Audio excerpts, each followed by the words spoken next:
እና እንግዲህ በኤድ መኒ አይደለም ቻይና ያደገችው ማንንም ሀገር በኤድ መኒ አላደገም ሊያድግም አይችልም ምክንያቱም በኤድ መኒ እኮ መጣ ማለት አንተ አላመንክበትም አሁን ብዙ ጊዜ ችግራችን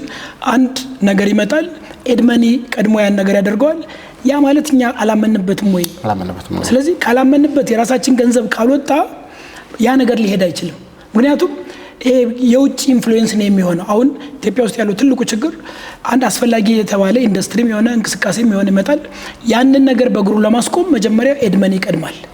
ያ ማለት አንዳንዴ እኮ ያወጣህበትን ገንዘብ ስታወጣበት you will care for that ምክንያቱም ያንተ ገንዘብ ነው ግን አንድ ሰው መጥቶ ነው ያደረገበት እስኪ ይሆናል ብለው ነው አይሆንም ብለህ ነው አይነት ነገር ይመጣል ስለዚህ አሁንም ቢሆን ለኛ ደግሞ ማንም ሊያስረዳን አይችልም ላለፉት 50 60 70 ዓመታት ተረድተናል የትም እንዳልደረሰ ይታወቃል እንዳልከውም በኤድ መኒ የትም የደረሰ ሰው የለም እና ልክ እንደነ ቻይና ያለን ነገር ያለንን ህዝብ ያለን ካፒታል እና